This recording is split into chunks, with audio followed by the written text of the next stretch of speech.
Hola, everyone. Good morning, good afternoon, good evening to the flight sim world. And this is Viperstrike 95. And today we are back with our around the world trip. Today is going to be day 42 of our around the world trip. I hope you're all doing well here today. We're back here at Liberia, Costa Rica today. And today we're going to be checking out our next Central American country. We're going to check out Nicaragua today, which should be a lot of fun, and we got a very interesting flight plan to go forth too. So guys, I hope you're having a great week so far, and it's going to be the start of the weekend finally. Woohoo, the weekend. So very looking forward to that, guys. So before we get started, I want to say hello to our chat, our viewers. We have our trusty moderator, Super Typhon. Good to see you. We also have our lurkers. Welcome in, all the lurkers. So the flight plan here, it shouldn't take us about 2 hours or something to get the flight plan. But here's the flight plan for today. This is a little shorter than usual, but we're going to take our time with this a bit. So we're going to start here at Daniel Ober Airport in Liberia. Then once we go here, we're going to go ahead and turn around and then climb our way up, and we're going to fly to our first destination in Nicaragua. This is San Carlos Airport, Mike November Sierra Charlie. Then from there, we're going to actually cross over into Lake Nicaragua, or Lago Toquiboca, and make our second stop here at Ontepe Airport, Mike November Lima Papa. And then from there, we'll finish the rest of the lake and make our way over to our third stop here at Managua Airport, right in the capital city of Nicaragua. And then last, we'll fly over the capital, then make our way over to Leon Airport, Mike November Lima November. And that will conclude the stream. It's about 209 nautical miles. Should take us about 2 hours. Oh, look at that. And just about to talk about the flight plan. We have an Angry One Horn raid. Guys, welcome on in. Came here at a good time. The start of the stream. I hope you had a great flight, Angry One Horn. You're probably doing something with the Cessna Dragonfly. So that sounds like a lot of fun. Hello, Kata. Good to see you. More Cowbell Cody. Great to have you here too. So if you guys don't know, if you guys have seen me for the first time, I've been streaming here since 2021. I hail from the United States, Indiana, and I do flights. I've done plenty of flights during my flight sim career, including my first ever series, which was Major League Baseball. I've done 2 different historical flights, including a around the world trip last year in the DC-3. And now I'm here to do the All Countries Tour. This will be my ultimate around the world stream. So, thank you so much for bringing your group over, Angry One Horn. I hope you have a great day yourself. And also, hello to Rubber Duck. Good to see you here as well. So the plane we're taking over here today, it is the Cessna 172. I had to bring it over in the Fireflyer colors. I am a proud member of Two Toe Murphy's Flying Circus in the Fireflies. But you guys all know what a Cessna 172 is. It's the workhorse of the GA world. Anything you kind of want it to do. It could be a bush plane. It could be a cross-country plane. Take all sorts of stuff with it. It could be flight tours. You could do all sorts of things. Anything you could do, Cessna 172 could do it. It may not be fastest or takes off the short distance or the most powerful, but it gets everything you want done in a GA plane. As good as you're going to get, honestly. Let's get started with their... Thankfully, a Cessna 172 shouldn't be... Start. Hey, Double Duke, good to see ya.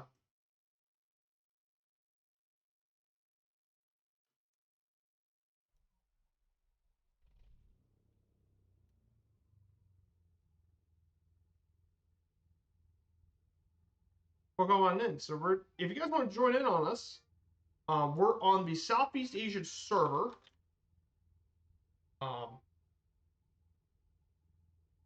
Oh, cool! A new Hotez Warhog. Oh, that's a nice flight sim stick. Nice stick there you got there. I'm still going with my TC Airbus. It still worked for me this well. Oh yes, Double Dude, you got your own airline. Nice. Well,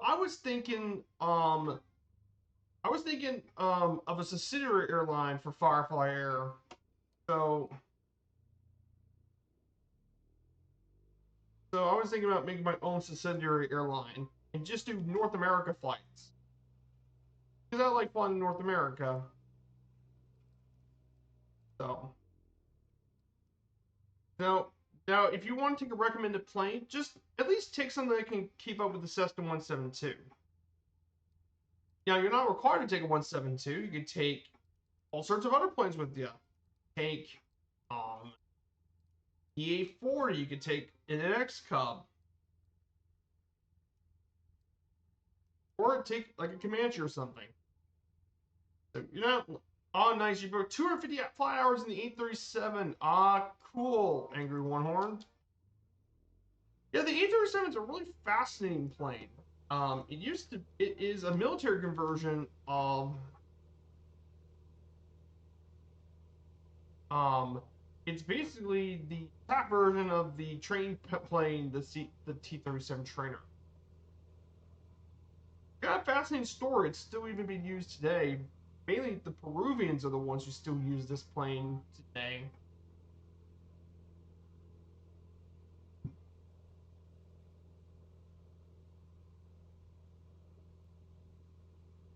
So, nice. You got hot dogs with Yeah, I know how it in the United States. So, before we get up, we're going to be climbing to 5,500. Going to go past the runway here.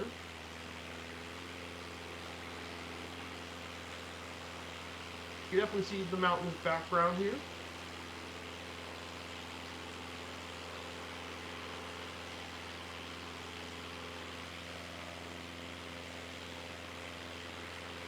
So,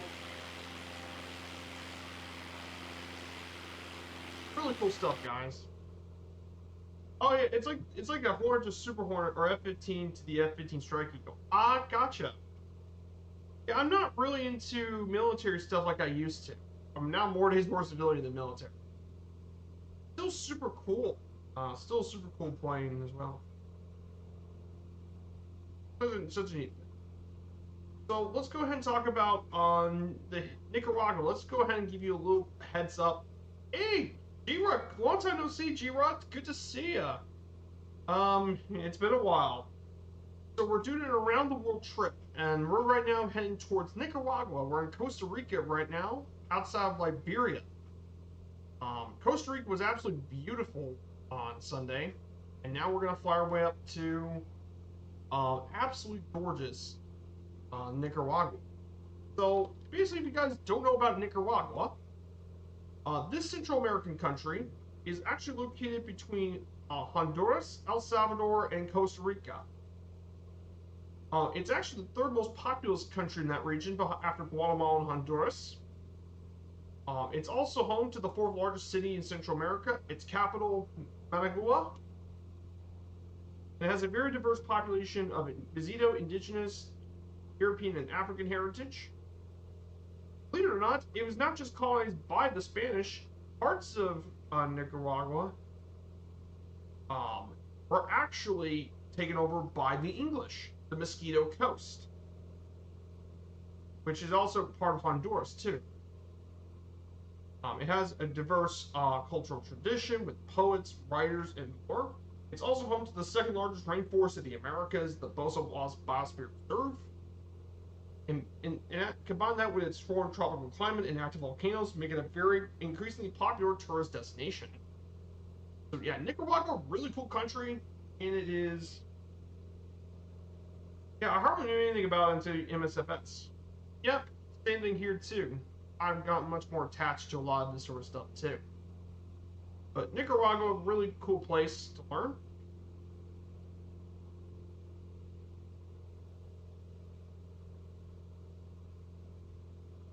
So,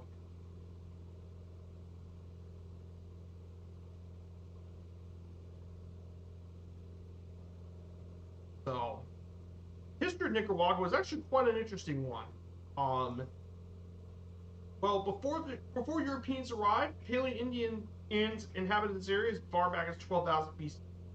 In later times, Nicaragua's indigenous people were part of the intermediate area, where people from the Mesoamerican and Indian cultural regions had the confluence, and mainly they were both hunter-gathering and /urban agriculture make up a lot of the indigenous groups' ways of life.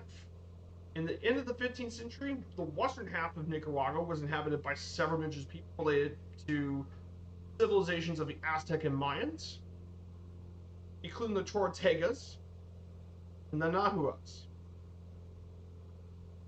However, if you talk about the European arrival into Nicaragua, the first attempt to conquer was in 1520 by Conquistador Gil Gonzalez de Villa, who had arrived in Panama back in January 1520. However, him and his men were attacked and driven off by the Tortega, led by Chief Diriangan, and eventually forcing the Spanish to build more settlements within 1524. And the first permanent settlement was Granada on the lake, and then of course Leon in the west of Lake Managua.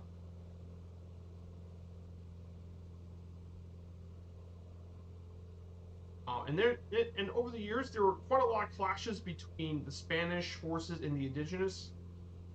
However, eventually the Spanish did take over much of modern-day Nicaragua during the 16th century as well. Of course, in 1610, there was also a volcano, the Monotombo, erupted, destroying the city of Leon, and the city was forced to be rebuilt northwest of the original. During the American Revolutionary War, a very interesting event happened during the American Revolutionary War. You see, because part of it was controlled by the British, Nicaragua was actually part of battles between the British and Spanish, with multiple expeditions into Nicaragua in 1779 and 17. However, they were both abandoned due to So that's a pretty interesting little tidbit. Then in 1821, Nicaragua became part of the First Mexican Empire. However, after the overthrow of the Mexican monarchy in 1823, Nicaragua joined the United Provinces of Central America, which lasted until 1838, when Nicaragua became an independent republic. Now, the early years of independence for Nicaragua were characterized by rivalry between the liberal elite in the city of Leon and the conservative elite of Granada, which often degenerated into civil war especially during the 1840s and 1850s. Hey, good to see you, Red Baron. Sorry about that. Throughout the 19th century, the U.S. and several European powers have actually considered various schemes to link the Pacific to the Atlantic, and they did so by trying to build a canal through Nicaragua. Now, if you guys weren't aware of this, see, originally there wasn't a Panama Canal. Before they tried to build it through Panama, there was attempts to bring a canal to Nicaragua, mainly through Lake Nicaragua itself. And there was a way to connect the Lake Nicaragua into the greater ocean. However, those plans were eventually scrapped, and eventually the canal site was now moved, you guessed it, Panama. Build it through the isthmus that way.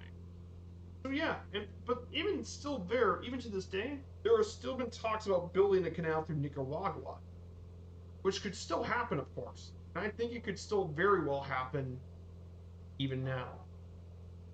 That's a oh, nice, you're heading out to Sim Picture in Oshkosh. Oh, that's awesome. Well, too bad I'm not going to be in Oshkosh because next Friday I'm going to be heading out of town to Boston for a 7-day vacation. So, yeah. That means I can't go. In 1909, the United States had actually occupied Nicaragua when they supported forces rebelling against President Zayla. And eventually, the Marines occupy Nicaragua from 1912 over to 1933. And eventually, they signed a treaty in 1933, led by Rebel General Augusto Sandino and his administration. However, unfortunately for him, Sandino was assassinated in 1934. So, of course, Nicaragua throughout the 20th century did have several military dictatorships, but the longest was the hereditary dictatorship of the Somoza family, who ruled for 43 non-consecutive years during the 20th century, and they gained the power thanks to a U.S. engineered pact in 1927.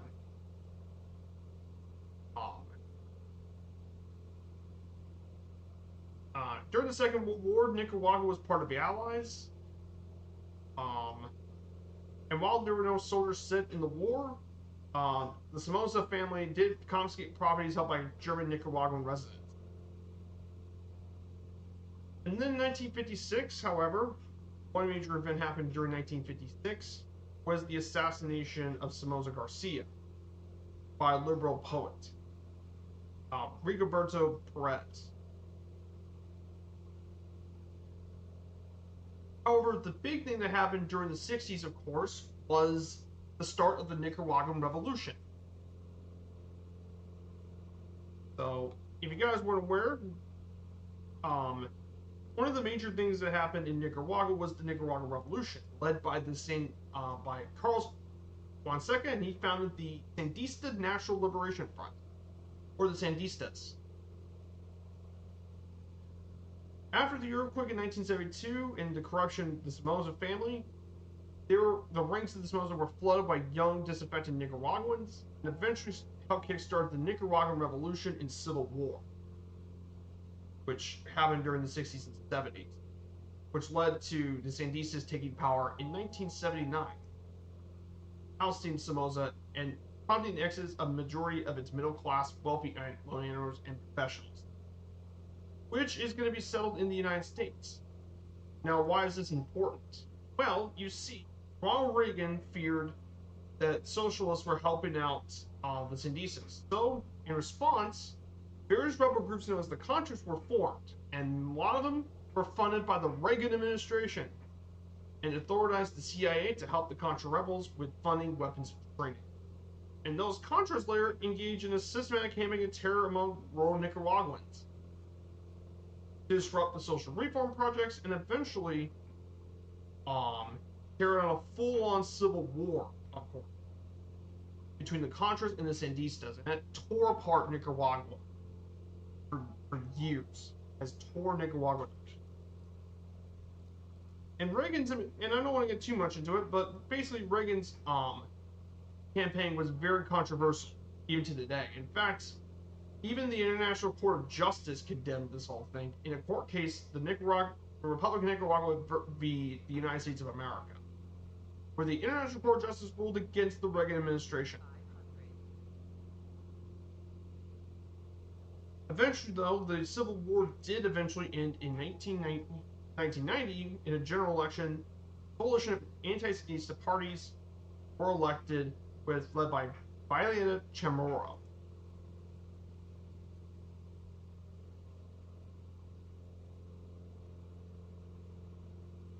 Led the president.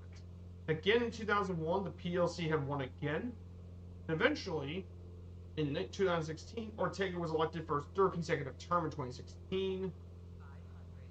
And then in 2018, there were protests over local taxes and reducing benefits of the graduate system. However, compared to what it was before, Nicaragua, thankfully, yeah, I trimmed a few trees. But yeah, that concludes the history of Nicaragua. So, yeah.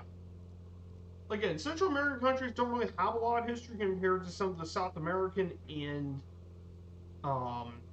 North American nations, but it's still fascinating to learn more about them. Especially with Costa Rica, because if you guys recall, Costa Rica was actually quite peaceful for its history. Pretty important stuff. Let's see who's in the air with us. Yeah, the scenery here is really nice. Nice scenery up here in Costa Rica. Absolutely gorgeous.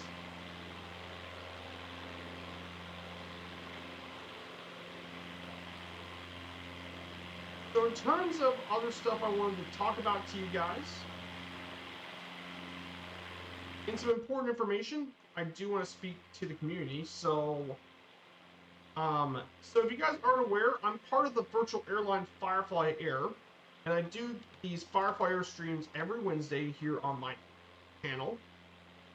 But the reason this is important I want to talk about is we're getting a brand new hub, and more specifically, we just found out on Wednesday our new hub will be in Canada.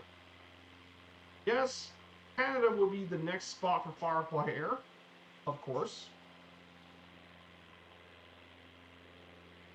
So our hub choices, so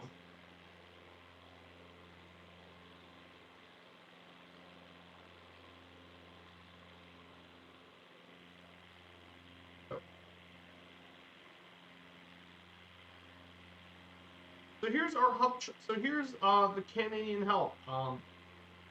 So our hub choices were going to be Vancouver, Winnipeg, London, Ottawa, and Montreal. Now here's the thing, though. I actually like the 4 of the 5 options are actually really good. I really liked Vancouver, Winnipeg. Ottawa was definitely a pretty solid choice, and of course I love Montreal as well. However, the only choice I didn't like was London, and that was because that was 3 Eastern Canadian hubs, and we only have 1 from Western Canada, which is Vancouver. Now I know Winnipeg's right in the center of Canada. So that was my only choice I didn't really like.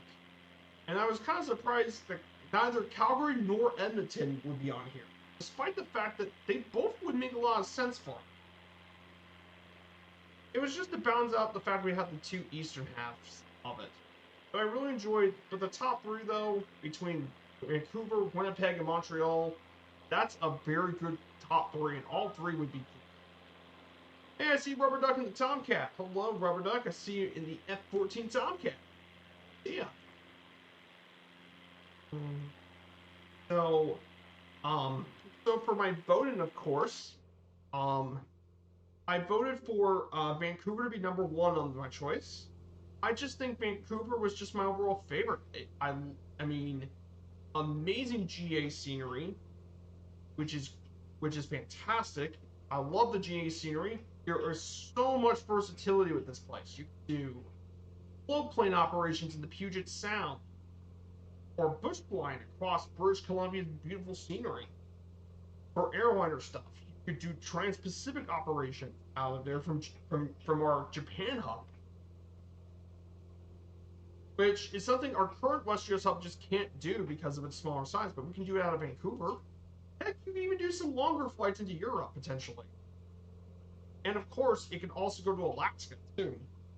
Just absolutely great airport. I love Vancouver. I was surprised they would make it, considering with Vancouver being such a busy airport. I completely understand why. So Vancouver was my number 1. My number 2 was Winnipeg, which, yes, Winnipeg didn't have the natural scenery British Columbia have, but man, that central location is just so good. Being able to access the biggest cities in Canada within a 3-hour flight, within 3.5-hour flights, is just really nice. And also, you'd be surprised, it's actually pretty good for transatlantic stuff too.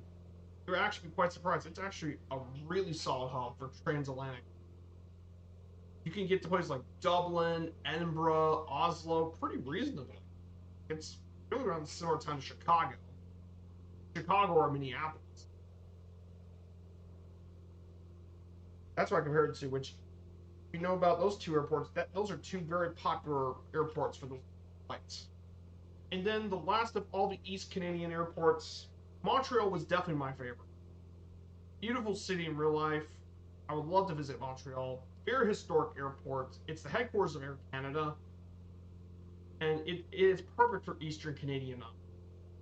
Perfect to connect to all the areas in Eastern Canada, New England, Maritime territories, and especially for transit. Very nice airport. Love Montreal. The other 2 airports were definitely 4 and 5, and the main reason I put the other 2 on the list, Ottawa and London, It's just because they were closer to Pittsburgh. I mean, for Ottawa, just Montreal's just better for what it does in Ottawa, and London is just sadly too close to Pittsburgh to justify putting it there. Again, why have London when you have Pittsburgh? There you go. Which can literally do all the things London could, but better.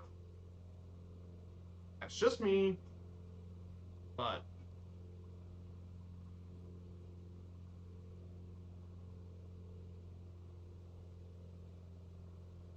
we're going to go ahead and sit down to 2,000 feet to go ahead and get to. But yeah, I'm just surprised for the voting that we didn't get Edmonton or Calgary, because I think it would be great. I know I actually asked Nighthawk the question, since he was the one who provided the information. I actually asked him this, and the reason he said this was because there was no freeway scenery, which I agree with. The airport was poor. I don't think it was that bad. And stutters, which definitely understandable. He also felt that Calgary was a bit too big. And that's true. And again, I know he did a lot of research, but I just think Calgary would have been a perfect, or Edmonton would have both been perfect. Just to balance things out a bit and give you a bit of trade-off. For example, if it was Calgary, trade-off with Vancouver is the scenery may not be quite as good, but you are closer to other Canadian cities.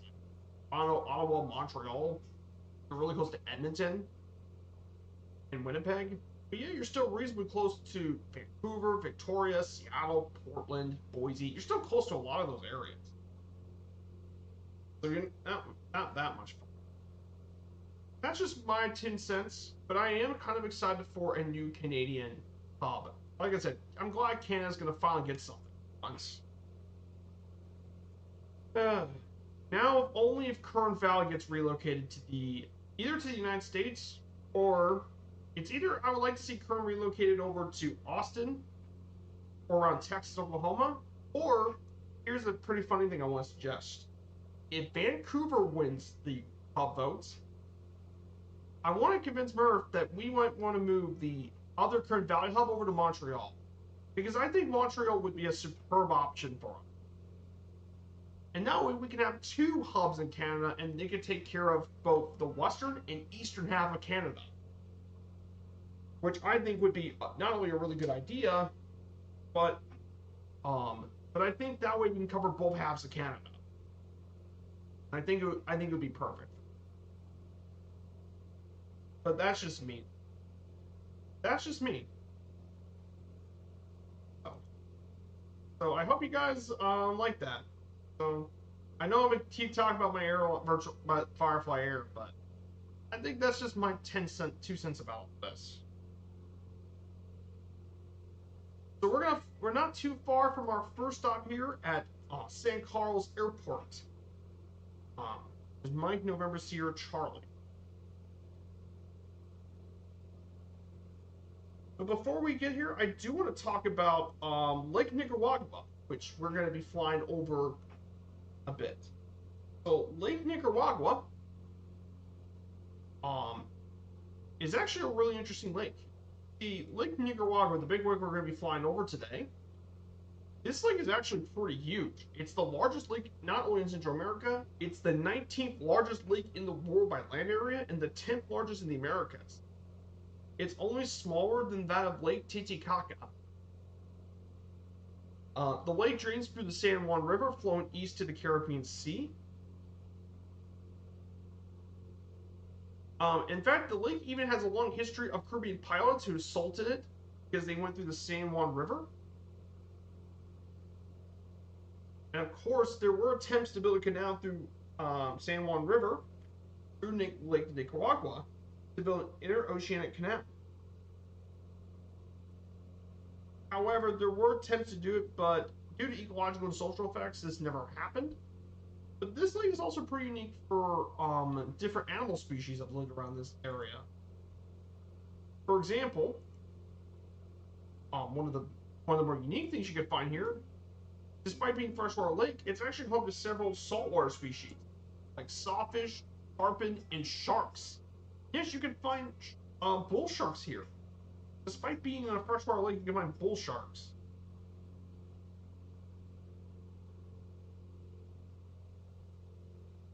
Which is pretty interesting as well. So definitely pretty cool stuff. The lake itself is about 100 miles long, 44 miles at its max wide, and its average depth is 44 feet. So that is Lake Nicaragua. This is some pretty fun information.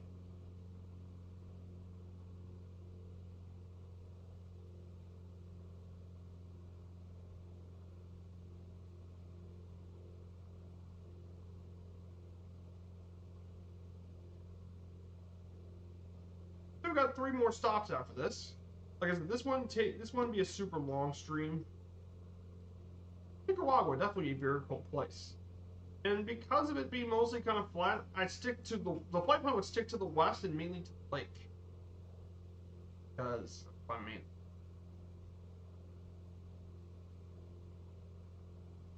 incredible stuff.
So, so, guys, I wanted to ask you all to chat. I hope you guys have some really cool plans for this weekend. I know there's been quite a bit of stuff going on this weekend. For me, I'm gonna finish up the notes for our Sunday stream. We're gonna head to El Salvador on Sunday. I'm gonna probably be taking the Tiger Moth for that one. I'm gonna take the Howland Tiger Moth for that one. Through for El Salvador, I believe.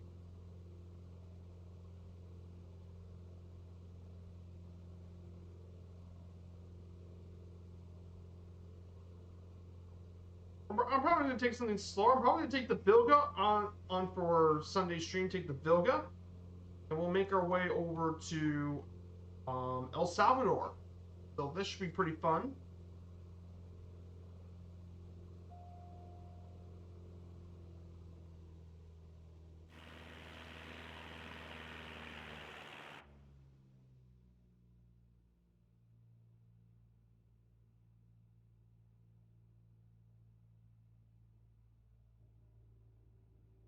Yeah, later today, I know Two-Tone Murray's going to be back today. He's going to be flying from Las Vegas to San Francisco via Fresno. He'll be taking the Indy 11 for this one. So, definitely pretty excited for it.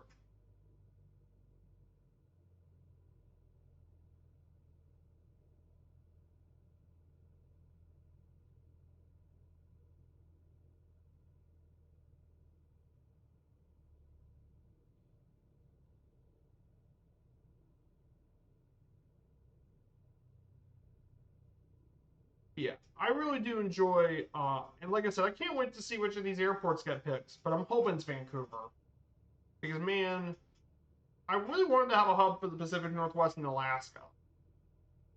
That's like my favorite regions to visit.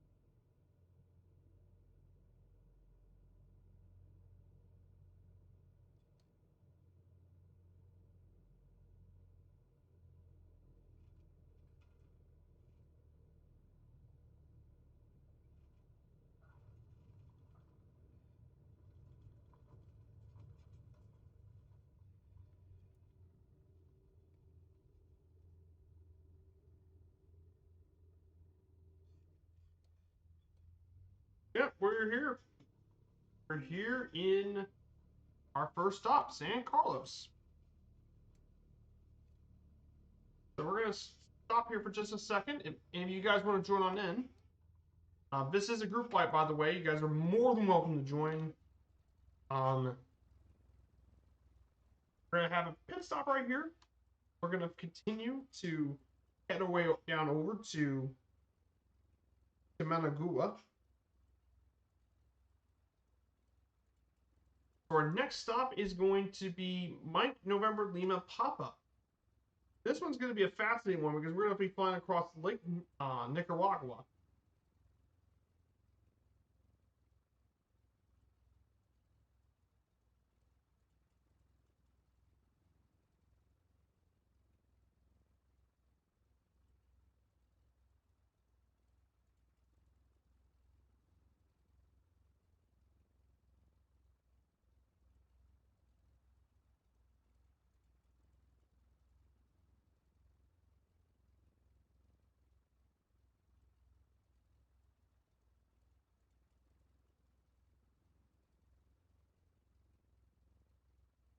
Oh, nice. Yeah, we're going to fly near the San Vicente volcano. I believe. Oh, yeah, Sam. Like, if it's one thing about Nicaragua, there are lots of volcanoes in this region.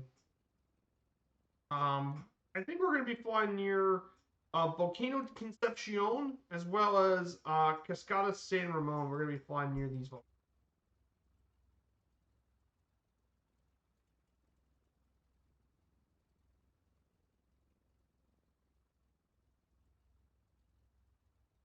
If it's modeled in the sim, I think it is modeled in the sim. Okay, guys, let's go ahead and prepare for leg number 2. Let's go ahead.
Here we go. We're going to climb up to 2,000 feet for the next leg.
So, so here it is, our slideshow for the next one. This is the geography and climate of Nicaragua. You can tell that Nicaragua's geography encompasses a landmass of 130,967 square kilometers, which makes it actually slightly larger than England. There are three distinct regions in there. You have the Pacific lowlands in the west, which are fertile valleys, which where the Spanish colonized and settled. In the central part is the MRLB-MNSC Mountains, which is the North Central Highlands, and the Mosquito Coast, which is the Atlantic and Caribbean lowlands. And the low plains have often been exploited for natural resources. And in the Pacific side is home to the two largest freshwater lakes in Central America, Lake Managua and, of course, Lake Nicaragua. Its abundance of biologically significant unique ecosystems contributed to its location as a biodiversity hotspot, and it's become much more with new renewable resources. Nearly 1/5 of Nicaragua is designated as protected areas like national parks, nature reserves, and biological reserves. In terms of its climate, temperature varies little with the seasons in Nicaragua, and it's mainly largely a function of elevation, more so than climate itself. So it's pretty uniform for the most part with its climate. In terms of flora and fauna, it has a rich variety of plants and animals. Because it's located in the middle of the Americas, it serves as a great host of biodiversity, including 248 species of amphibian and reptiles, 133 species of mammals, 705 bird species, 640 fish species, and about over 5,800 species of plants, including the national bird of Nicaragua, the Guarda Barranca, the ravine guard, or known as the turquoise brown motmot, Nicaragua's national bird. There's about 78 protected areas covering more than 22,000 square kilometers, or 17% of its landmass. And one of the more unusual animals you can find in Nicaragua is the bull shark, which can be found, of course, in Lake Nicaragua and the San Juan River.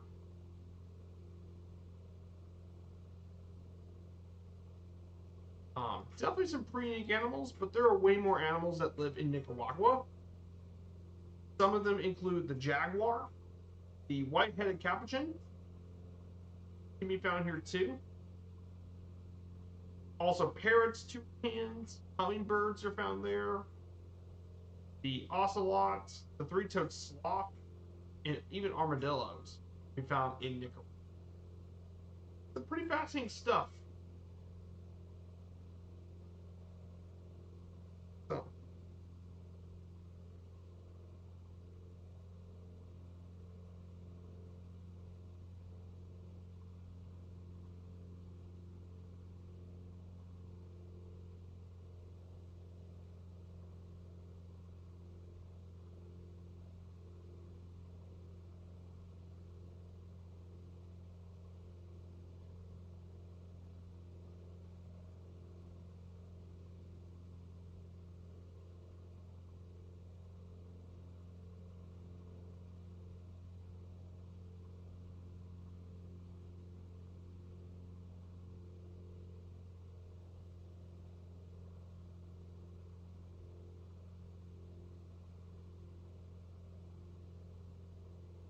so, yeah, definitely a really cool area here as well. Also, on Saturday, Allison Johnson's going to be back on Saturday for her historical recreation stream. She'll be flying from Riyadh over to Abu Dhabi at Al Bateen Airport. It's going to be about a 6-hour flight, according to her channel, covering 447 nautical miles. So if you guys don't know about Allison Johnson, she's an absolute legend in the community and a very close friend of mine in the community here as well.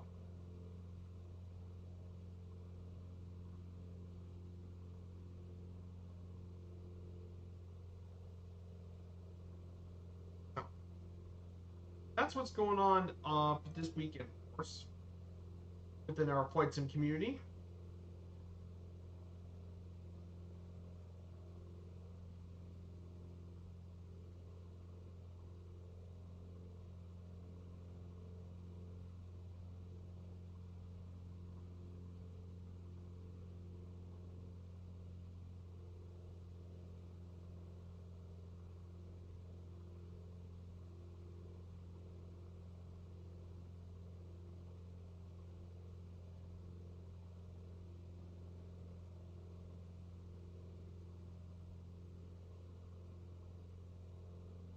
Nice. Yeah, there's volcanoes ahead in this area too.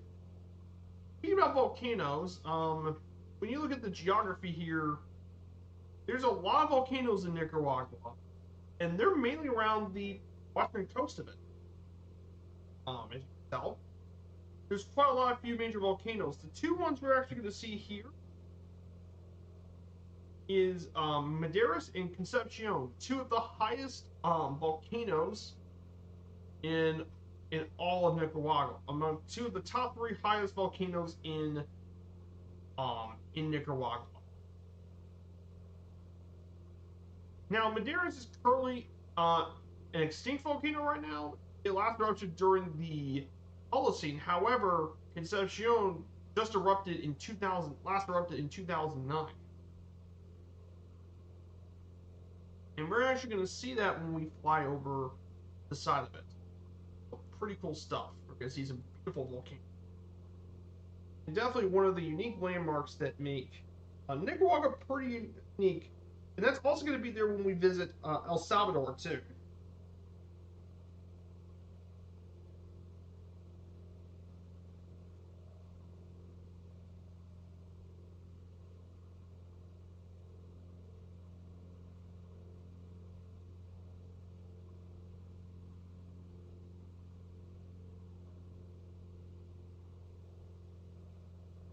Yeah, it's just the weather condition I have set.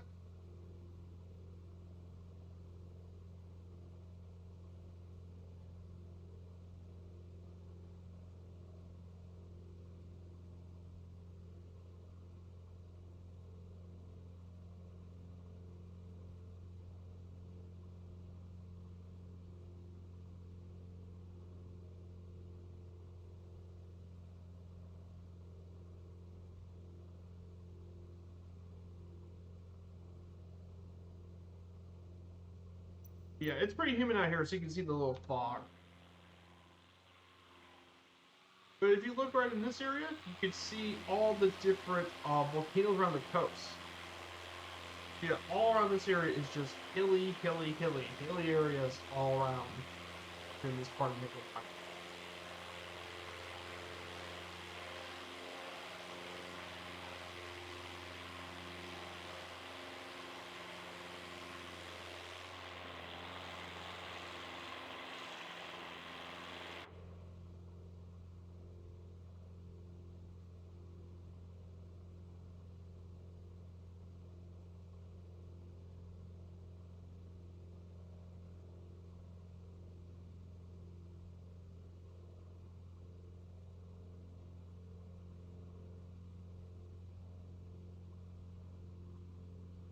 So,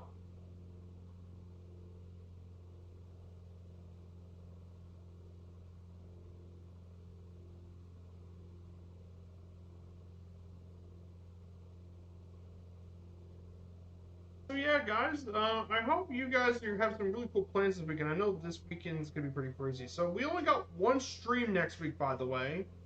I think I said this earlier, but we only got one stream next week, and that's because next week I'm gonna be heading out of town next Friday, so it'll be Wednesday would be the only stream of the week, and it's gonna probably be a shuttle between Boston and Halifax, is what's going to be this upcoming week.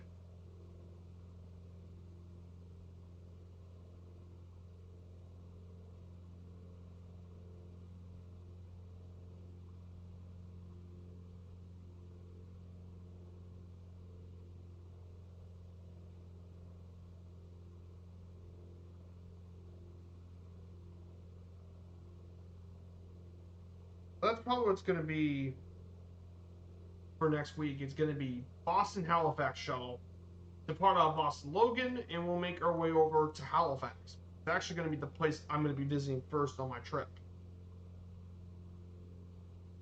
And then we'll make it back to Boston Logan.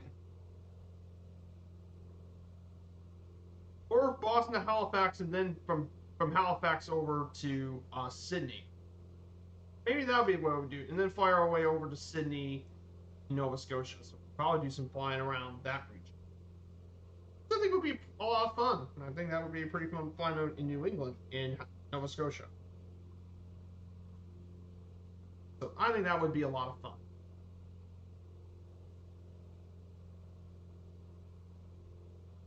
Plus, the flight wouldn't take too long, so I think it would work.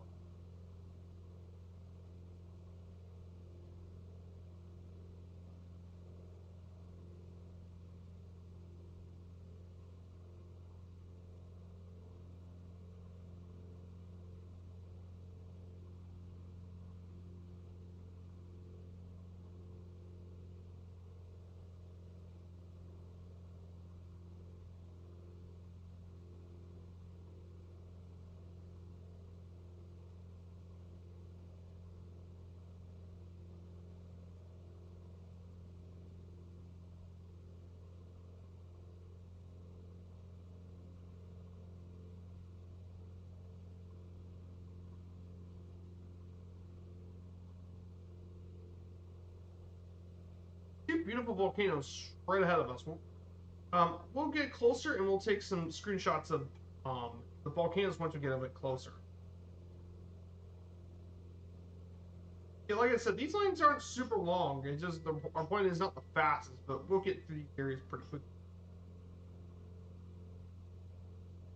So in terms of flight sim news, there really isn't too many big news. I know there's a brand new Cairo scenery that just came out yesterday, which is about time someone built an airport for Cairo.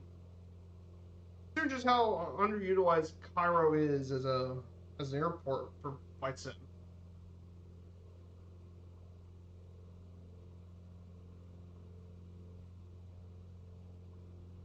Well, speaking of the 777, I'm gonna have to update the 777 again today because they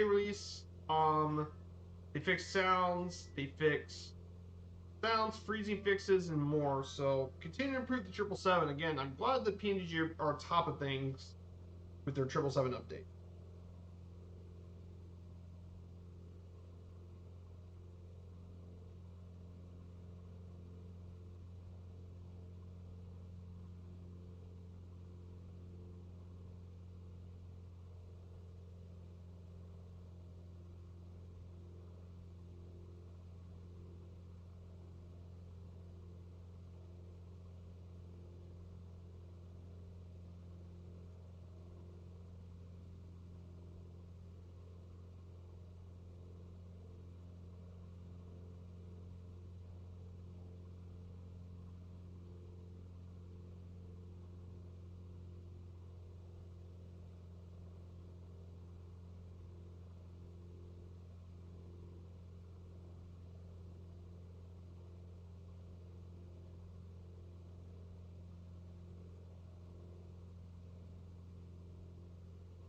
Here the volcanoes are. There's in front of us. We have two volcanoes ahead of us. This is Cascada Volcano Madeiras. There's Madeiras.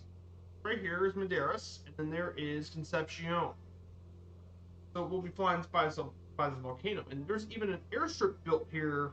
Can actually land right next to the volcano, so we can take some volcano snapshot. That should be pretty exciting.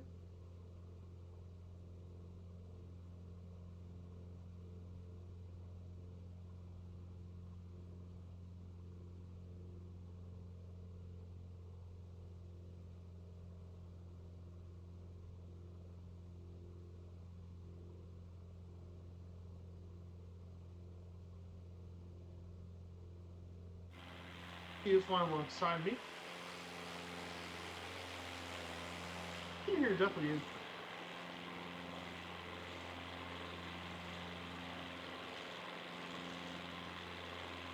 But yeah, I'm really looking forward to. But the only problem is gonna. And the other reason I'm doing Boston Halifax is also because, well, our Canadian hub, the voting ends on Wednesday. It'll be after I stream. Would be the end of the vote. So I won't know where our next hub is going to be. So that's why I'm waiting for it until I come back the Wednesday I get back.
Here we are, guys, the volcanoes of Nicaragua.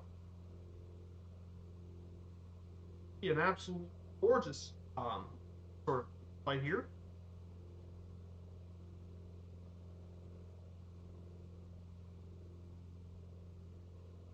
But once we visit the volcano, we'll take some pictures, and then we'll get ready for our second landing at Mike November Lima Papa. Our second landing of the day here.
Here's our first volcano.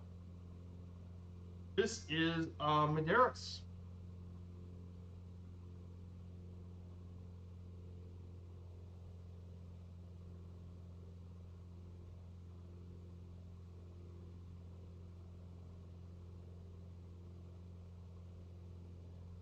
Hey, good to see you, Flight Time. Oh, nice. I don't think this is the right stream to talk about an interview, but welcome on in, Flight Time. I hope you're doing well. Thank you for coming by. An interview project for school? I don't know how that's gonna work here for Twitch. That's tough. I don't think it's the time to do it. No offense. Maybe you can interview me on my Discord, but not here in the chat. I'll tell you that much. But welcome on in.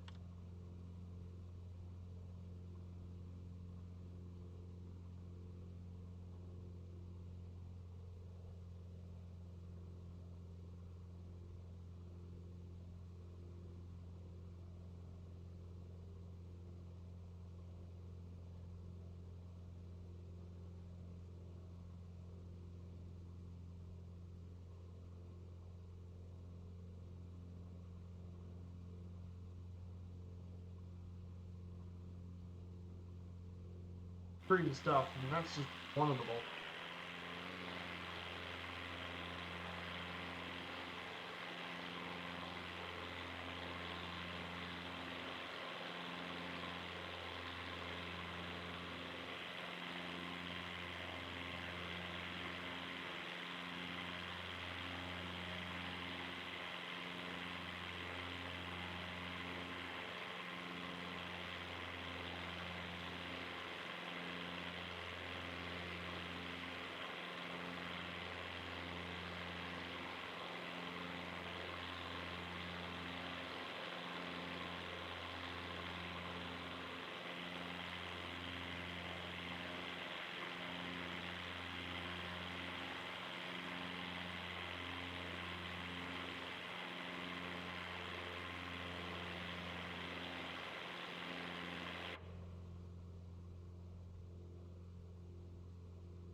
Here's the big mountain, big volcano ahead of us.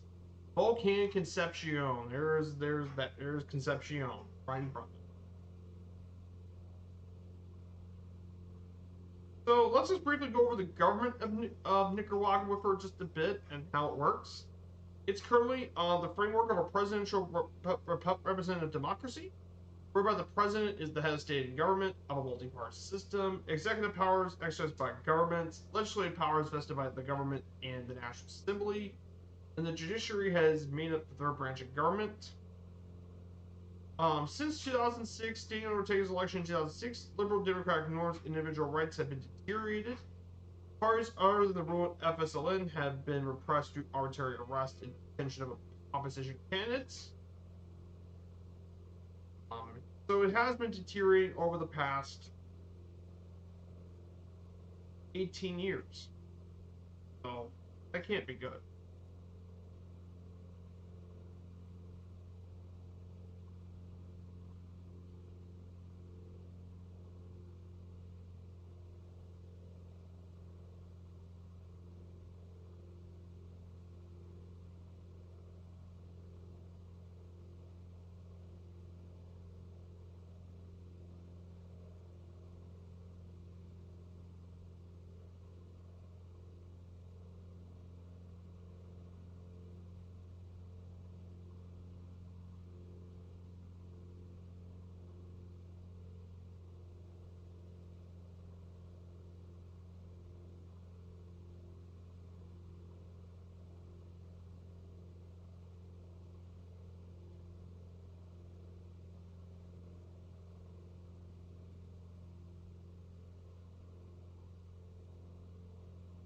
So I think we see the airport right near the volcano.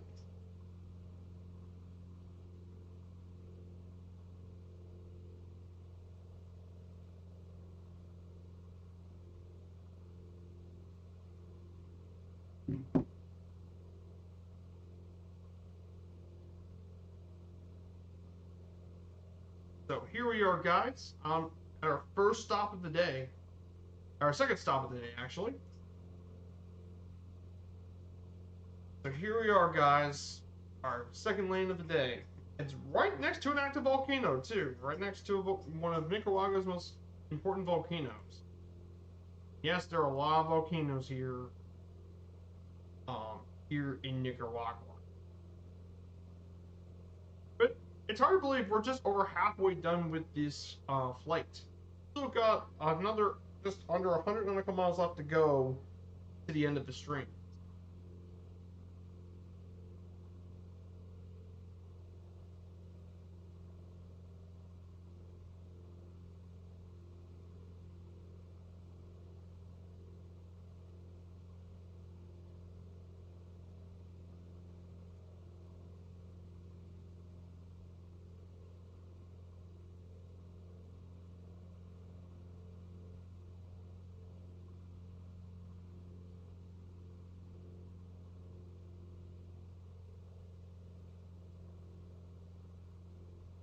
This is Concepcion, by the way. This is still an active stratovolcano, about 5,280 feet tall. It's erupted since 1883. This volcano erupted 25 times, most recently in May 16, 2024. And its eruptions are characterized by frequent moderate-sized explosions. So, very well-known volcano in this area. So we're going to land right next to an active volcano. As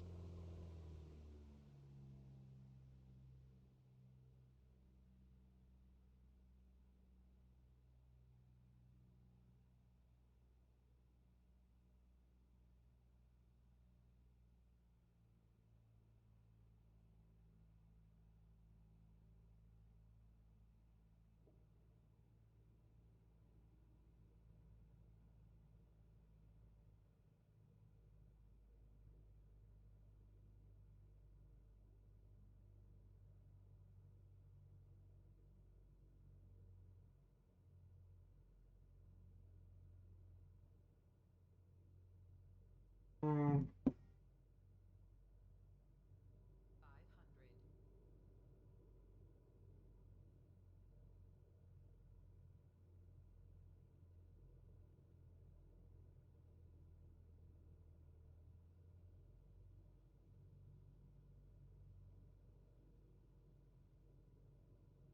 Hey, Tetra Troll, good to see ya.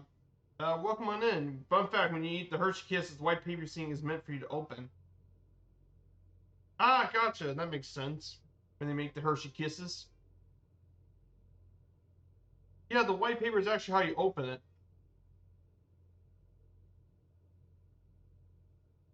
You just you just pull it down and that's how you open Hershey Kisses. That's actually how they design it. Pretty interesting, huh?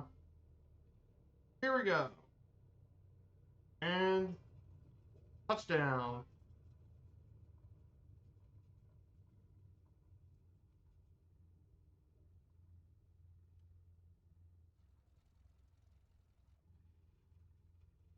Woohoo!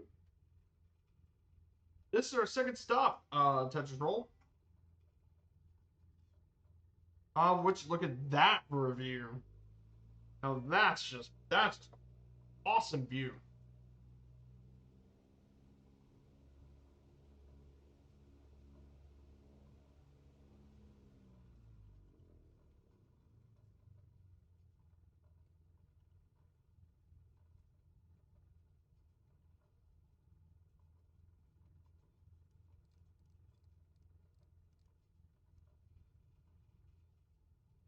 Here we are, guys. That's stop number 2 of the stream. So here we are, guys. Stop number 2. What an absolutely insane sight here. We'll just take a quick break for just a minute. If you guys want to catch up and join along with us. We're in the Southeast Asia server. We're at Mike November Lima Papa.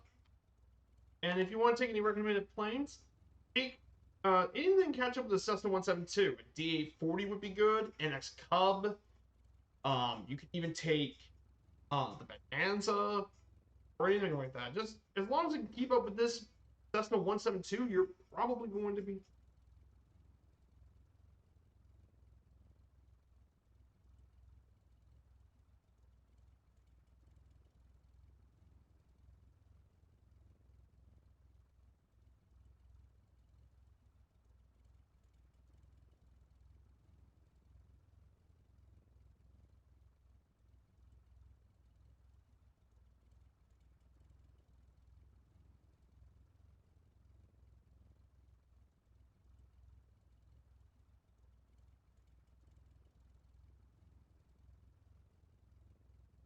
This airport has a small terminal tarmac, but not here. Ah, gotcha. Yeah, it was not modeled in the sim. Gotcha. So, we're going to go ahead and prepare for the flight over to Nicaragua's capital city of Managua. We're going to fly 3,000 feet for the next leg. It's going to be 3,000.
So here we are, guys. We're heading our way over. Hey, good to see you.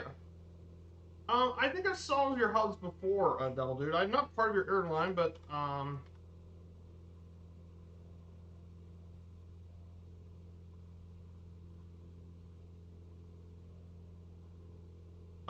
did. I think I've seen a few of your hubs. Rotterdam, Santiago, Berlin, Venice, Antalya, um, Martin Muhammad, Jeddah, Dardu, Dar es Salaam, Cairo, Sapporo, Macau, Manila, and Kansai, which is Osaka's main airport, the region's main airport. Ah, pretty interesting. And I see what you did with Frankfurt. Frankfurt to Whitehorse. Oh yeah, that's also a very unusual real-world route, by the way. In fact, Condor actually flies that route. It's one of the weirdest transatlantic routes because if you know anything about Whitehorse, it is not a very big community up there in Canada. That being said, if Vancouver ever becomes the hub for Firefly Air, I will definitely do. I'll definitely be doing a flight up to Whitehorse on stream. In fact, if that does become the hub, I think that stream will be Vancouver Whitehorse because that's an absolutely gorgeous flight and a gorgeous airport. It's the gateway to the Yukons. Yeah, it's Condor's longest flight. Hard to believe that's the case. But it's a really fascinating one, too. And the reason why Condor flies up there is because Whitehorse is very popular with German tourists. Yeah, FSF achievement, but also Whitehorse is just popular with German tourists. German tourists love this area, and Canada is actually one of their largest markets.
Ah, gotcha. That's how your airline works, Devil Dude.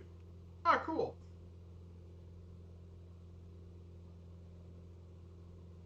Yeah, I was thinking about making my own airline as well, but mainly, my airline would be, well,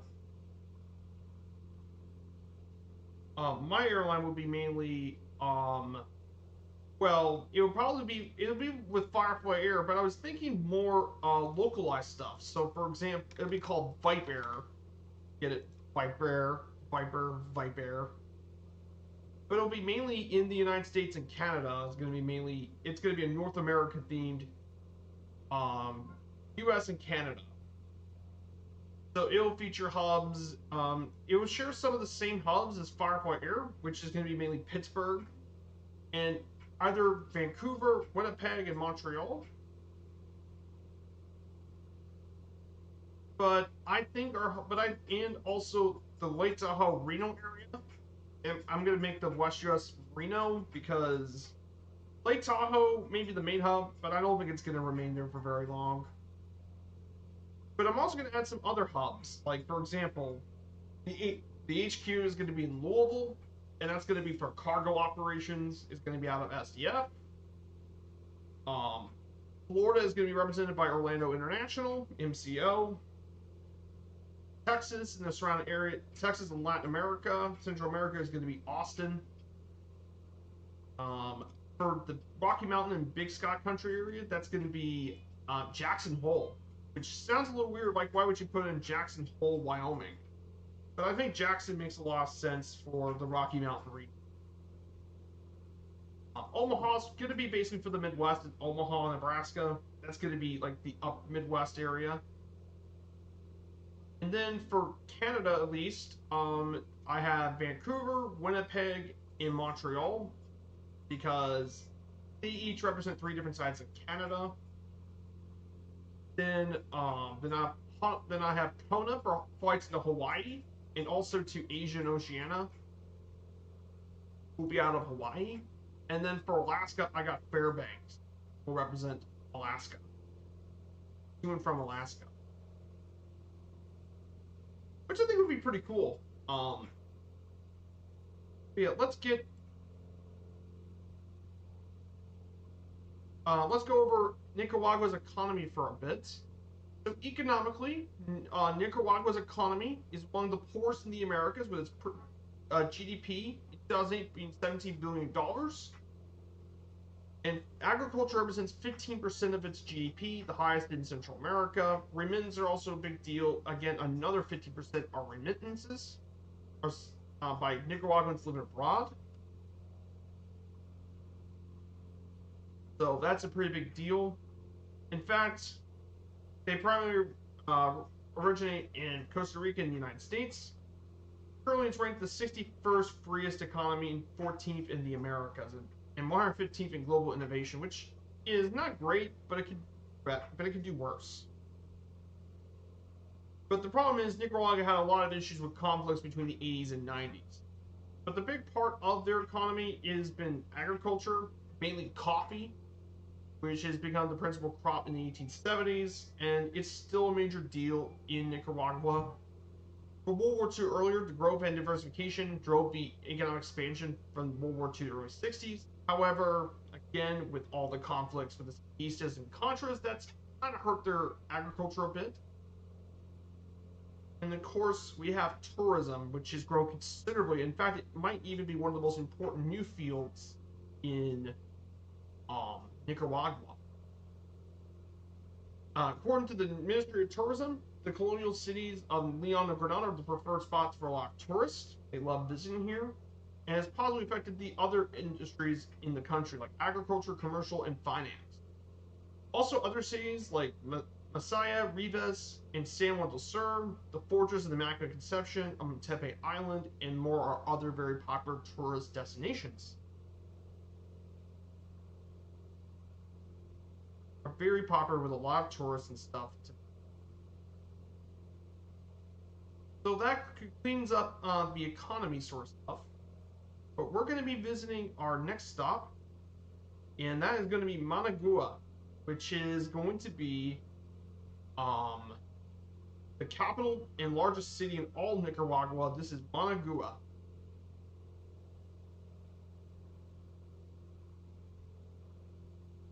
This city was actually founded back in 1819. It's the capital and largest city in the country, one of the largest in Central America, with a population of 1.05 million as of 2020. And it became the capital of Nicaragua in 1852 and underwent rapid expansion between 1842 and 1930 to become one of the most developed cities in Central America. Despite several earthquakes, the city has been rebuilt several times, and it's now a major hub for both the country and Central America. It's got quite a few landmarks here, including the National Palace of Culture, one of the oldest buildings in the city. One of the oldest buildings in the city is built in 1935. It contains the National Archive, National Library, and more. There's the Plaza de la Revolution, the Republic Square. This is a historic center of the city.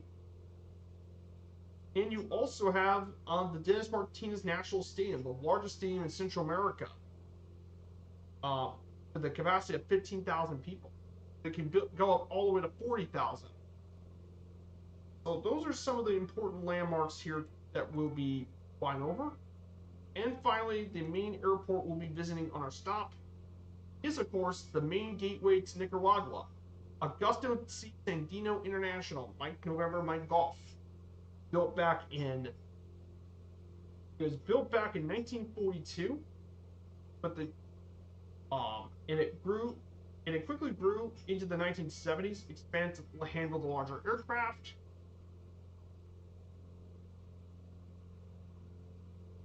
And despite it being deteriorated in the 1970s and stuff, it was rebuilt and reinvented back in the 1990s and 2000s. It currently features destinations such as Mexico City, Miami, San Salvador, Caracas, Havana, Guatemala City, San Jose, Costa Rica, and Houston Intercontinental are some of the destinations served by Augusto C. Sandino International. So that concludes that part of our Nicaragua tour.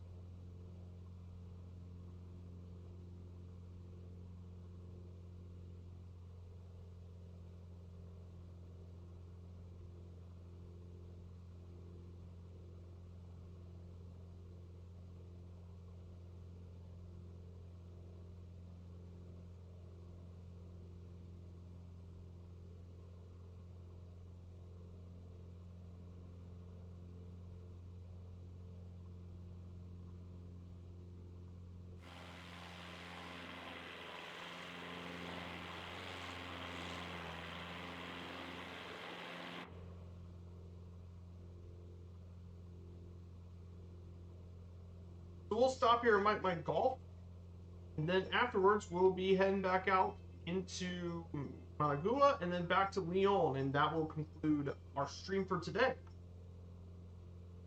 But yeah, we only got one more stop after this, so this is going to be a pretty quick stream.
Oh, look at this. This is pretty cool. This is actually a crater, I believe. This is Lago di Aopoyo.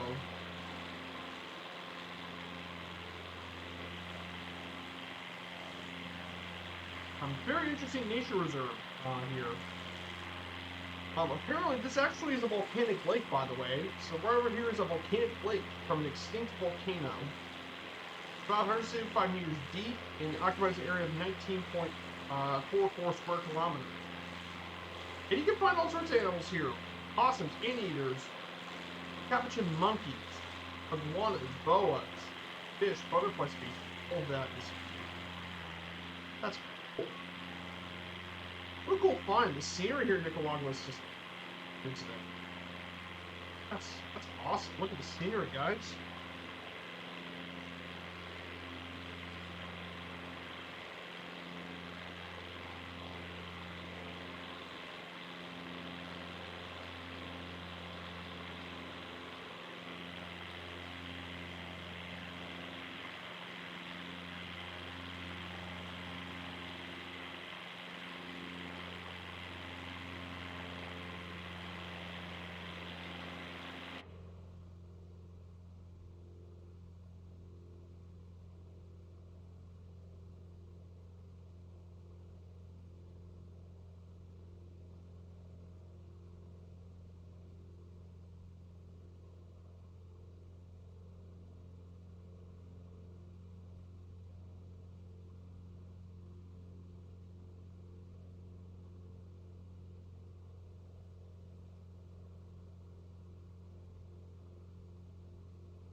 Still got one more way to go.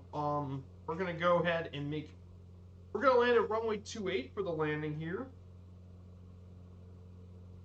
So pretty impressive though. We're about 60 nautical miles away from our final stop in Lyon. Again, it seemed like a pretty short trip, but to be fair, a lot of the countries in Central America aren't actually that big. So, and El Salvador is going to be even smaller than that. Is going to be El Salvador. It's going to be even smaller.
here we go with the second lane of the day.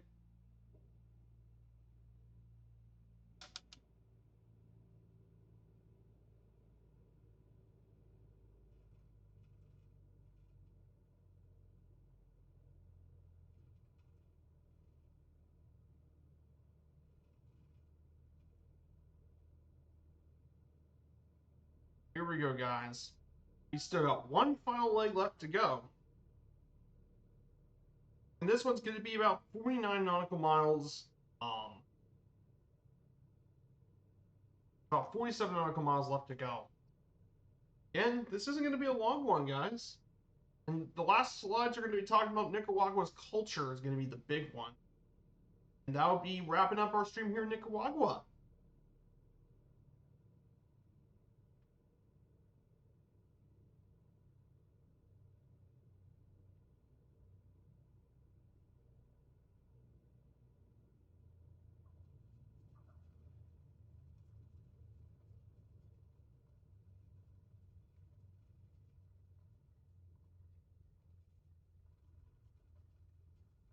Park here. We'll be taking off here again. British. We're just going to land here.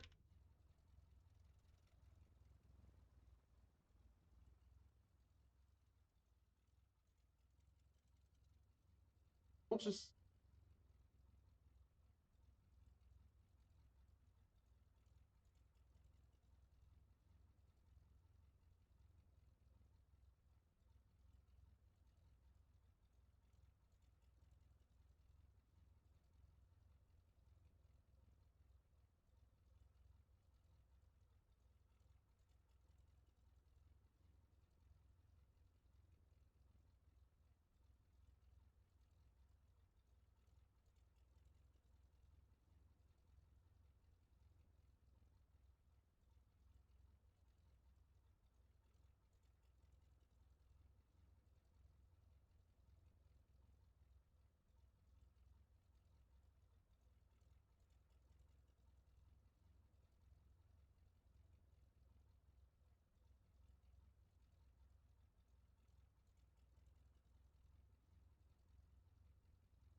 Here we are.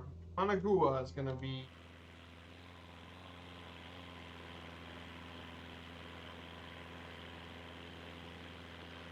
Hey, Bilby, good to see you. Welcome in, my dude.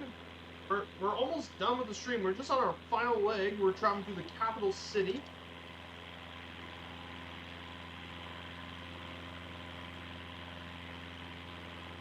So, Bilby, I just voted for the new Canadian hub on Wednesday. I got to vote for it. So, I decided to vote for the hub, which is going to be pretty nice. Hoping it's Vancouver. Fingers crossed for Vancouver being the hub, since that would be absolutely gorgeous. So, that's what I'm hoping for. Okay, here's Managua.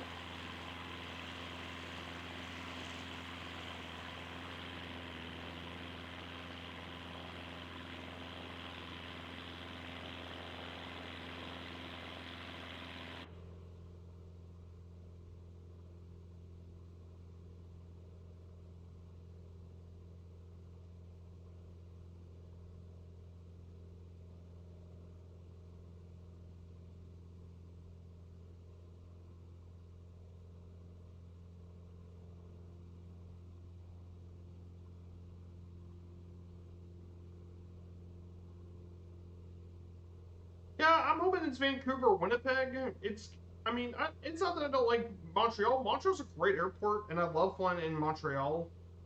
It's just, I really don't, I hope it's not Montreal, just because, while I do like flying in and out of Montreal, just, it's just we already have Pittsburgh, and that technically takes a lot of the Eastern transatlantic stuff, too. Whereas, because of Lake Tahoe and all that, Winnipeg, Vancouver would be a much more fitting area for general aviation.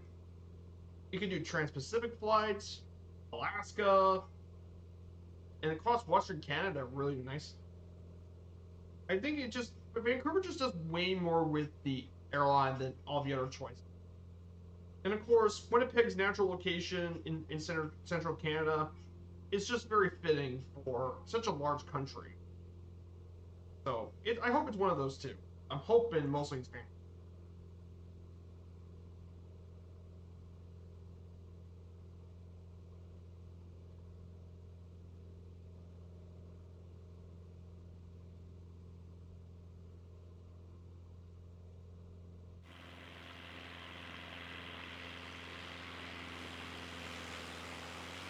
Here's the city.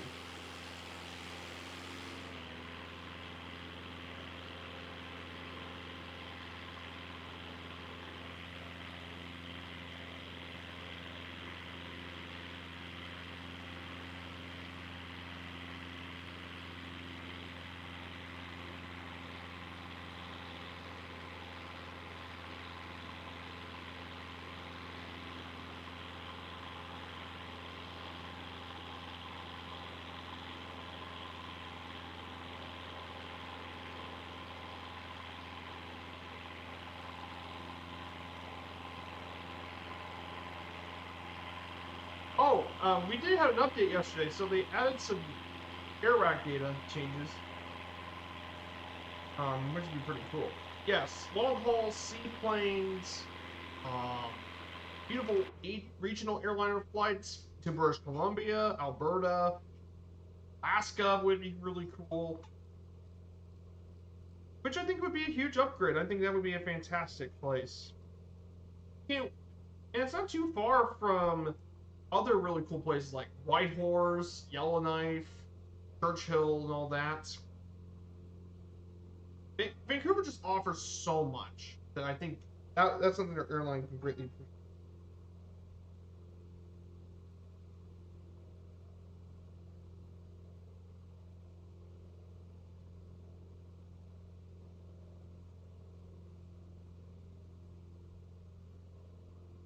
So let's go ahead and deal with our slideshow for a bit. Let's get back to the culture of Nicaragua.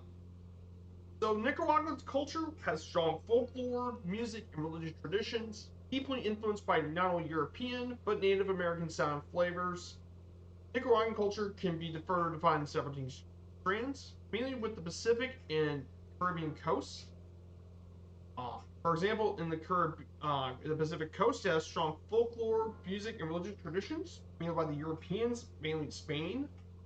But while in the Caribbean coast, because it was once a British protectorate, English is still prominent, as well as being very similar to the Caribbean nation, like Jamaica, Belize, and the Caymans. Which is pretty important because it's technically 2 different cultures into one. And it's also reflected in music. Musical instruments, mainly in Nicaraguan music, include the marimba, which is basically wooden bars stuck by mallets. It also has its own international musical influence, like the bachata, merengue, salsa, and kumba have gained prominence in cultural centers like Managua, Leon, and Granada, as well as kumba dancing being popular with Nicaraguan artists like Gustavo Leighton as well. In terms of literature, Nicaraguan literature can be traced to pre-Columbian times, with myths and oral literature from the cosmogonic view of the world of each people, and some of these stories are still known even today in Nicaragua. So nowadays, one of the more well-known works of Nicaraguan literature is the satirical drama El Gunganese, the first work of post-Columbian Nicaragua, written in both indigenous Nicaragua in Spanish, one of the most distinctive colonial era expressions in Latin America. And it was actually recognized as a UNESCO Patrimony of Humanity. So, pretty cool stuff. In terms of cuisine, it's a mixture of Spanish food and dishes of pre-Columbian origins, and they change between Pacific to Caribbean coast. In the national dish of Nicaragua is gallo pinto, which is made of white rice and small red beans cooked individually and then fried together. It has several variations depending on if you're in the Pacific or Caribbean coast. In the Pacific coast, mainly it revolves around local fruits and corn. The Caribbean is seafood and coconut. They also have a lot of street foods like quesilla, which is thick tortillas, soft cheese and cream, tajadas, deep-fried plantain chips, and fresco, fresh juices, are some of the other parts of Nicaraguan cuisine. And finally, in terms of sports, baseball is actually the most popular sport. Even though some professional teams have recently folded, the country still has a strong baseball tradition brought in from the 19th century. It has a share of MLB players, including Ever Cabrera, Vicente Padilla, but most notably, and his name's on the national stadium, Dennis Martinez, the first player for Nicaragua to play Major League Baseball, and he became the first Latin-born player to throw a perfect game in 1991 when the Expos beat the Dodgers. Outside of baseball, the second most popular sport is boxing, with world champions such as Alexis Arguello and Ricardo Miragoya. In recent years, football has gained popularity.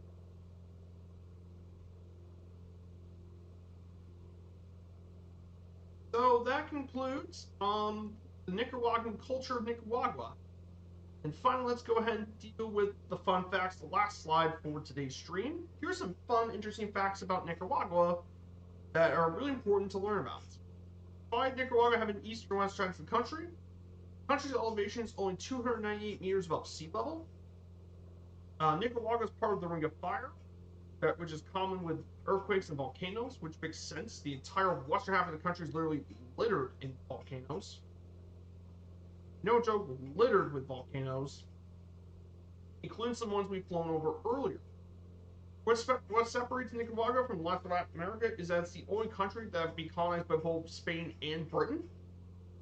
And finally, unlike many other countries, Nicaragua issues visas on arrival, but citizens of many countries are only required to buy a tourist card for only $10 to get into the country for tourists. So, very interesting about Nicaragua. So, guys, I hope you enjoyed this.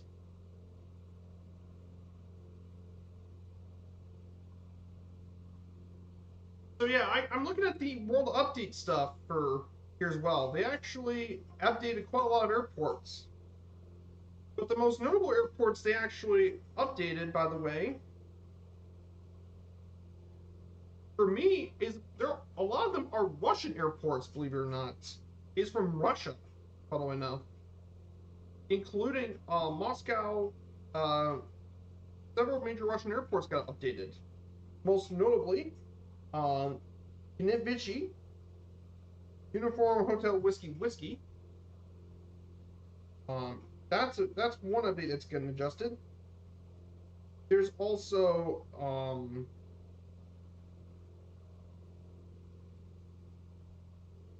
that's Knivitchy is that's Vladivostok's airport. There's also Yakutsk.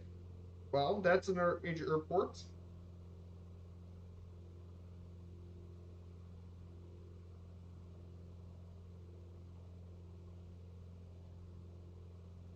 So definitely some pretty major airport.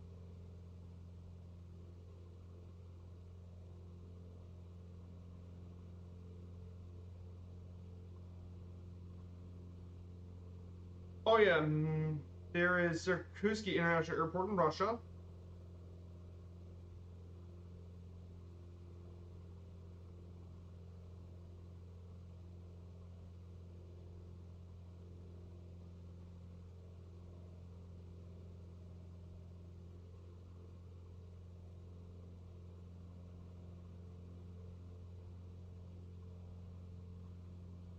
Oh yeah, yeah. Convinci Airport's gonna get an update. They're updating that airport. That's all the way until Fizstock.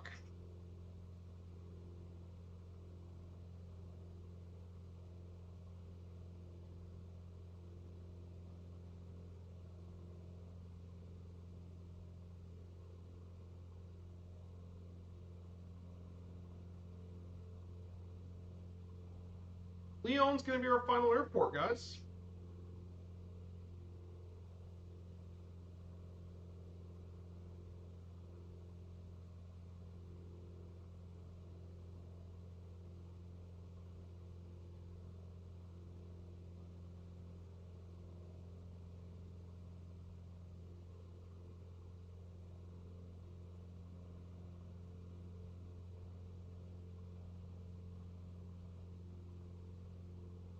We're just 21 nautical miles away. So, guys, I hope you enjoyed the stream. I had a lot of fun with this. It's a much shorter stream than the last couple ones I've done. But I really am enjoying this fight with you guys. Thank you all so much for joining along with me today. So once we land Lyon, we'll just turn the plane off and we'll prepare for the raid.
Also, Oshkosh got an update too. Apparently, the updated Oshkosh is gonna. They got an update for that airport.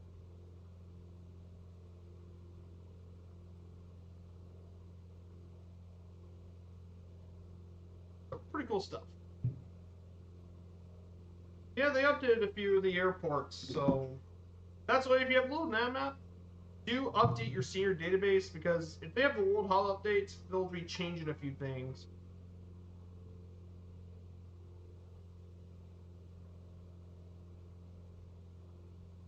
Um,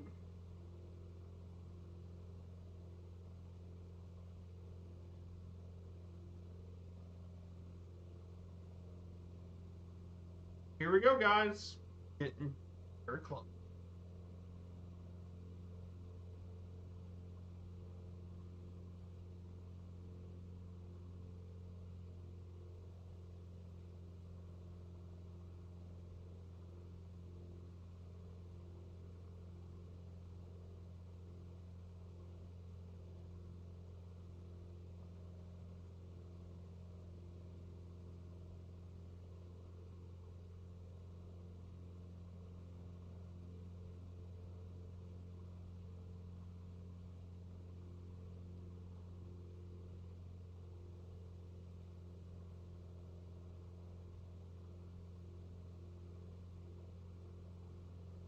Here we go.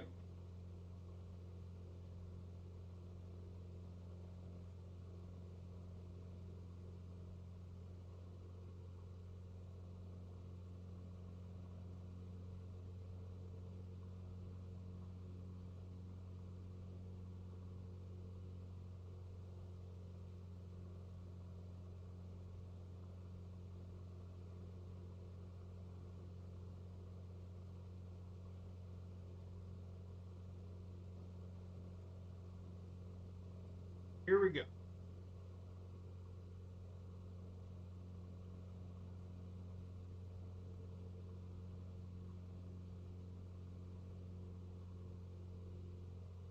So yeah, the Save Lyon's known for its but with its Baroque Basilica, which is actually one of the most famous landmarks in all of Lyon.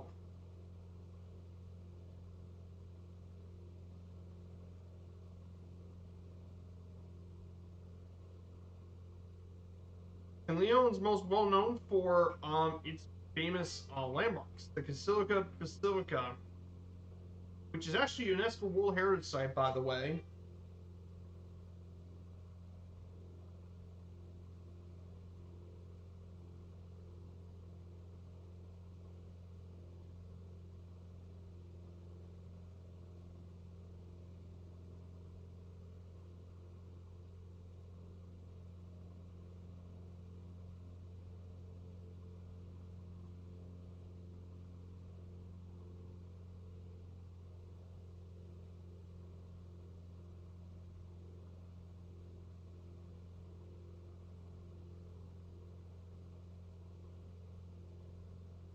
Now,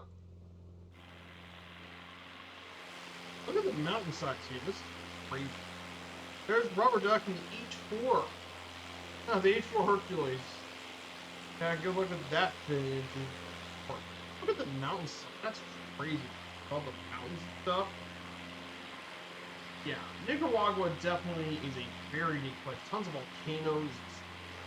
Over there.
Yeah, Rubber Duck is known for flying the big OH4. I bet so.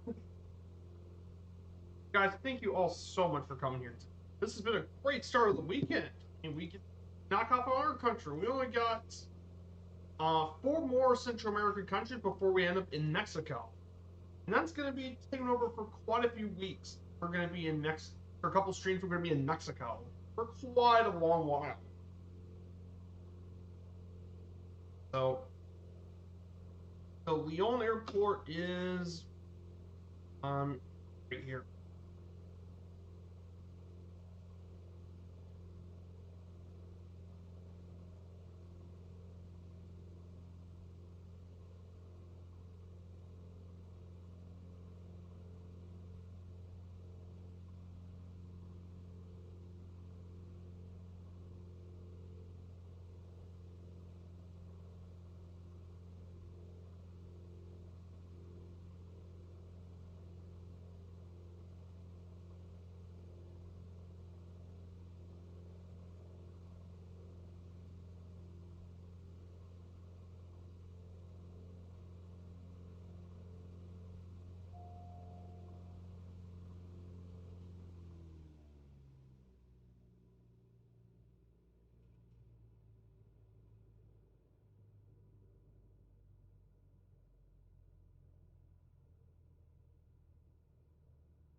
Oops.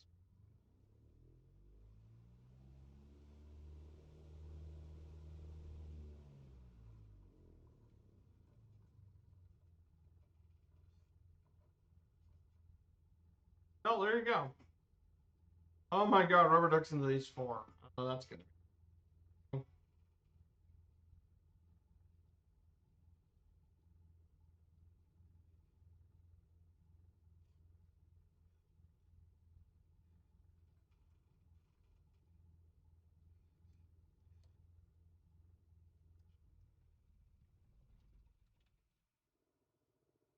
Guys?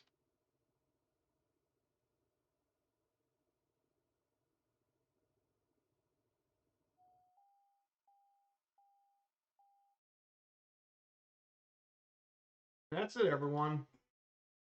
Well, that's it. We officially have landed here in Nicaragua and Leon.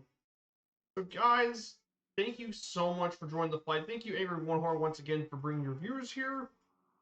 This was a lot of fun. Day 42 has been complete. So, guys, we'll be official.